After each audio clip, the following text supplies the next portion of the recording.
আসসালামু আলাইকুম আরহামাতুল্লাহি অবারাকাতু।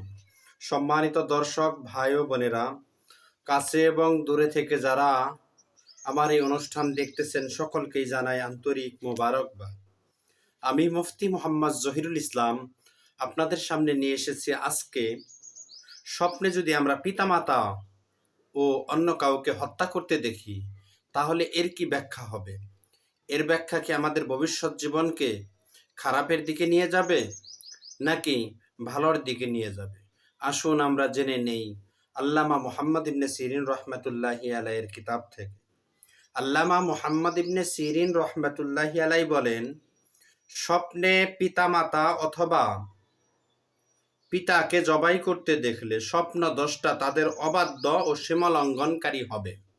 যে স্বপ্নে দেখলো তার পিতাকে জবাই করতেছে অথবা মাতাকে জবাই করতে অথবা পিতাকে জবাই করতেছে, তাহলে সেই স্বপ্নদ্রষ্টা পিতামাতার অমান্যকারী এবং অবাধ্য সন্তান হিসাবে ভবিষ্যতে প্রকাশ পাবে।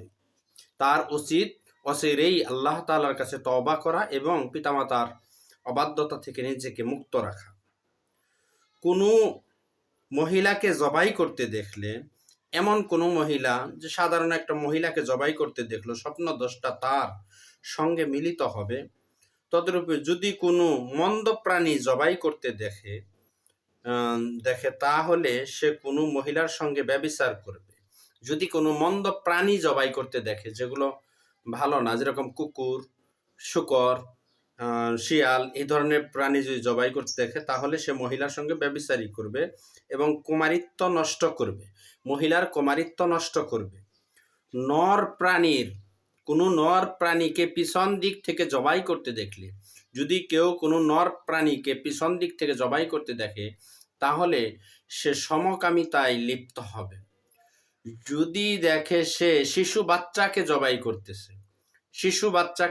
করতেছে করে আগুনে ভুনা করছে, তবে সে ভুনা পূর্ণতা পায়নি, মানে রান্না শেষ হয়নি, সেক্ষেত্রে জুলুমটি শিশুর মাতা পিতার জন্য বোঝাবে।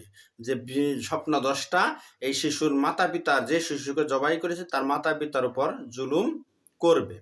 যদি ভ্রূণা পূর্ণতা পায় তাহলে জুলুমটি তার নিজের ব্যাপারেই বোঝাবে, তাহলে সে নিজেই জুলুমের শিকার হবে। এখানে কথাটি হলো, যদি শিশুর কে যে সে জবাই করে ভুনা করতেছে সেটা যদি রান্না শেষ হয়ে না যায় তাহলে তার পিতামাতা, স্বপ্নদ্রষ্টার পিতামাতা এর জন্য জুলুমের শিকার হবে। আর যদি শিশুর পিতামাতা এই জুলুমের শিকার হবে, আর যদি রান্না শেষ হয়ে যায় পূর্ণভাবে, তাহলে যে স্বপ্নে দেখেছে সেই নিজেই জুলুমের শিকার হবে। আল্লাহ তাআলা আমাদের সকলকেই হেফাজত করুক, আমিন।